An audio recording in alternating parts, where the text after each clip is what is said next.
بسم الله الرحمن الرحيم. تبارك الذي بيده الملك وهو على كل شيء قدير، الذي خلق الموت والحياة ليبلوكم أيكم أحسن عملا وهو العزيز الغفور،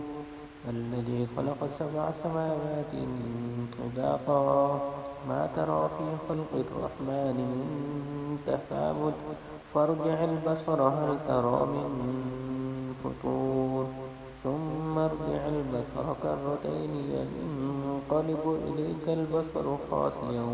وهو حسير، ولقد زينا السماء الدنيا بمصابيح وجعلناها رجوما للشياطين وأعتدنا لهم عذاب السعير، وللذين كفروا بربهم عذاب جهنم وبئس المصير. إذا ألقوا فيها سمعوا لها شهيقا وهي تفور تكاد تميز من الغيظ، كلما ألقي فيها فوج سألهم خزنتها ألم يأتكم نذير، قالوا بلى قد جاءنا نذير فكذبنا وقلنا ما نزل الله من شيء إن أنتم إلا في ضلال كبير، وقالوا لو كنا نسمع أو نعقل ما كنا في أصحاب السعير، فاعترفوا بذنبهم فسحقا لأصحاب السعير. إن الذين يخشون ربهم بالغيب لهم مغفرة وأجر كبير، وأسروا قولكم أو اجهروا به إنه عليم بذات الصدور، ألا يعلم من خلق وهو اللطيف الخبير. هو الذي جعل لكم الأرض ذلولا فامشوا في مناكبها وكلوا من رزقه وإليه النشور، أأمنتم من في السماء أن يخسف بكم الأرض فإذا هي تمور،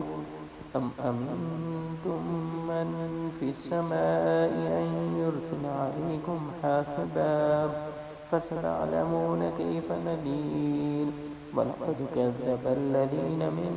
قبلهم فكيف كان نكير، أولم يروا إلى الطير فوقهم صافات ويقبض ما يمسكهن إلا الرحمن إنه بكل شيء بصير. أمن هذا الذي هو جند لكم ينصركم من دون الرحمن إن الكافرون إلا في غرور، أمن هذا الذي يرزقكم إن أمسك رزقه بل لجوا في عتب ونفور، أفمن يمشي مكبا على وجهه أهدى أمن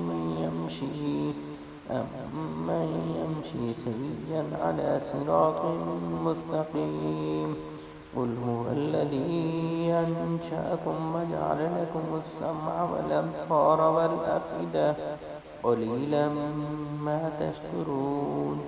قل هو الذي ذراكم في الأرض وإليه تحشرون، ويقولون متى هذا البعد إن كنتم صادقين، قل إنما العلم عند الله وإنما أنا نذير مبين، فلما رآه زلفة سيئت وجوه الذين كفروا وقيل هذا الذي كنتم به تدعون، قل أرأيتم إن أهلكني الله ومن معي أو رحمنا فمن يجير الكافرين من عذاب أليم، قل هو الرحمن آمنا به وعليه توكلنا فستعلمون من هو في ضلال مبين، قل أرأيتم إن أصبح ماؤكم غورا فمن يأتيكم